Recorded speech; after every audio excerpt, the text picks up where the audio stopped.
ಅವತ್ತು ನಾನು ಕಸ್ತೂರಿ ರಂಗನ್ ವರದಿ ಪ್ರಸ್ತಾಪ ಮಾಡುವ ಸಂದರ್ಭದಲ್ಲಿ ನನಗೆ ಸರಿಯಾಗಿ ಕೇಳಿಸ್ತಿಲ್ಲ.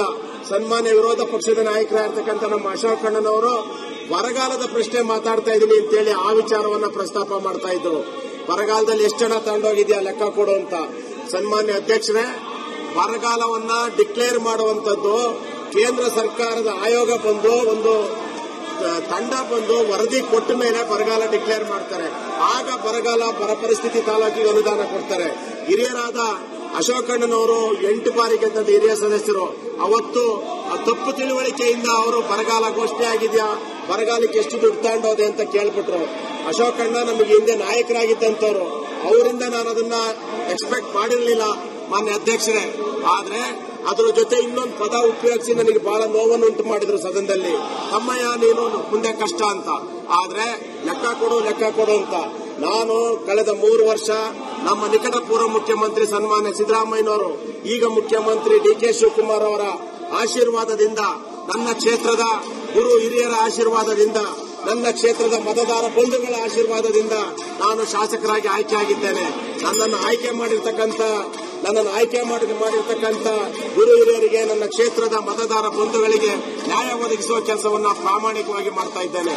ಲೆಕ್ಕ ಕೊಡೋದು ನಾನು ಪ್ರತಿ ವರ್ಷ 1 ವರ್ಷಕ್ಕೆ ಒಮ್ಮೆ, ಬಹುಶಃ ಈ ಸದನದಲ್ಲಿ ಕೆಲವು ಸದಸ್ಯರು, ಬಹುಶಃ ಎಲ್ಲಾ ಸದಸ್ಯರು ಲೆಕ್ಕ ಕೊಡಬಹುದು. ವರ್ಷಕ್ಕೊಮ್ಮೆ ನನ್ನ ಕ್ಷೇತ್ರದಲ್ಲಿ ಹೊಸದಾಗಿ ನಾನು ಏನು ಅನುದಾನ ತೆಗೆದುಕೊಂಡು ಹೋಗಿದ್ದೇನೆ, ಯಾವ್ಯಾವ ರಸ್ತೆ ಮಾಡ್ತಿದ್ದೇನೆ, ಅದನ್ನ ದಾಖಲೆ ಸಮೇತ ಪತ್ರಿಕಾಗೋಷ್ಠಿಯನ್ನು ಕರೆದು ಕೊಡ್ತಾ ಇರ್ತಕ್ಕಂಥ ಶಾಸಕ ನಾನು, ಪಾರದರ್ಶಕವಾಗಿ ಕೊಡ್ತಾ ಇದ್ದೇನೆ. ಹಾಗಾಗಿ ದಯಮಾಡಿ ನನ್ನ ಕ್ಷೇತ್ರಕ್ಕೆ ನಾನು ಅಶೋಕ್ ಅಣ್ಣನವ್ರನ್ನ ಹೇಳ್ತೇನೆ. ಒಂದೇ ಒಂದು ಸೆಕೆಂಡ್, ಎರಡೇ ನಿಮಿಷ ಅಧ್ಯಕ್ಷರೇ. ನನ್ನ ಕ್ಷೇತ್ರಕ್ಕೆ ವಿರೋಧ ಪಕ್ಷದ ನಾಯಕರಾದ ಅಶೋಕ್ ಅಣ್ಣನ ಕರೀತೇನೆ. ಅವ್ರ ಮೇಲೆ ನನಗೆ ಪ್ರೀತಿ ಇದೆ, ಅವರಿಗೂ ನನ್ನ ಮೇಲೆ ಪ್ರೀತಿ ಇದೆ. ಅವರು ಬಂದ್ರೆ ನನ್ನ ಕ್ಷೇತ್ರದಲ್ಲಿ ಎಷ್ಟು ಅಭಿವೃದ್ಧಿ ಆಗಿದೆ ಅನ್ನೋದನ್ನ ಅವರಿಗೆ ತೋರಿಸಿ ಸತ್ಕಾರ ಮಾಡಿ ಕಳಿಸ್ತೀನಿ. ಅವರು ಬಹುಶಃ 5 ವರ್ಷದಿಂದ ಅವ್ರ ಸ್ನೇಹಿತರು ಶಾಸಕರಾಗಿದ್ರು, ಬಂದಾಗ ರಸ್ತೆ ನೋಡಿದ್ದಾರೆ. ಈಗ ನಾವು ಶಾಸಕರಾದ್ಮೇಲೆ ಬಂದು ರಸ್ತೆ ನೋಡಿದ್ರೆ 1 ಗುಂಡಿ 80 ಭಾಗ ರಸ್ತೆ ಚೆನ್ನಾಗಿದೆ. ಬಹುಶಃ ಅಶೋಕ್ ಅಣ್ಣ ಮರ್ತಿದ್ದಾರೆ. 2000 ನೀರ್ಕೊಂಡು ಬರ್ತಾ ಇದ್ರೆ ಅವ್ರ ಸ್ನೇಹಿತರು ಏನಾಗ್ತಿರೋದು ನನಗೂ ಗೊತ್ತಿದೆ, ಅವರಿಗೂ ಗೊತ್ತಿದೆ.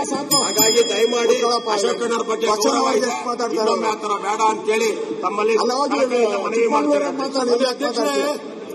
ಅಧ್ಯಕ್ಷರೇ ನೋಡಿ, ಅದಾನಿನ ಮನೆ ಕರ್ಸ್ಕೊಂತಾರೆ, ನಾಗೇಂದ್ರನ ಮನೆ ಕರ್ಸ್ಕೊಂಡು ರಾಜೀನಾಮೆ ಕೊಡಕ್ಕಾಗಲ್ಲ. ಅದಾನಿಗೆ ಕಾರ್ಪೊರೇಟ್ ಹಾಕಿ ಕರ್ಸ್ಕೊಂತಾರೆ, ಬಿಜೆಪಿ ಏಜೆಂಟ್ ಅವನೇ ಕರ್ಸ್ಕೊಂಡು ಚರ್ಚೆ ಮಾಡ್ತಾರೆ. ಇಲ್ಲಿ ನಾಗೇಂದ್ರನ್ ಕರ್ಕೊಂಡು 5 ನಿಮಿಷ ರಾಜೀನಾಮೆ, ಮನೆ ಕರ್ಸಿ 5 ನಿಮಿಷ ಹೇಳಿದ್ರೆ ರಾಜೀನಾಮೆ ಆಗೋತೈತೆ. ಅದಾನಿಗೆ ಒಂದು ಗೌರವ ನಾಗೇಂದ್ರ ಒಂದ್ಸರಿ ಕೊಟ್ಬಿಡಿ, ಅವನು ಕಳಿಸ್ಬಿಡಿ ಮನೆಗೆ. ಇದು ಕಾಂಗ್ರೆಸ್ ಪಾರ್ಟಿ ಇವತ್ತು ಒಂದು ರೀತಿ ಅಪರಾಧಿ ಸ್ಥಾನದಲ್ಲಿ ನಿಂತಿದೆ. ಅಪರಾಧಿ ಸ್ಥಾನದಲ್ಲಿದೆ.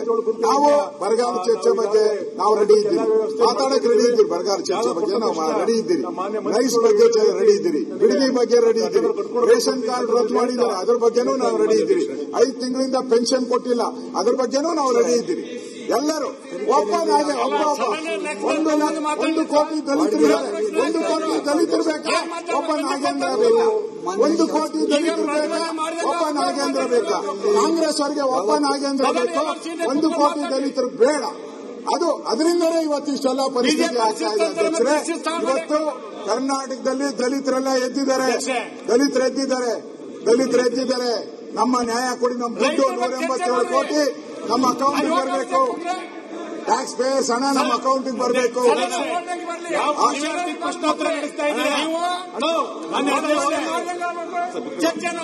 ಅಧ್ಯಕ್ಷ, ಯಾವ ಪುರುಷಾರ್ಥಿಗೆ ಪ್ರಶ್ನೋತ್ತರ ನಡೆಸ್ತಾ ಇದ್ದೀರಾ ನೀವು?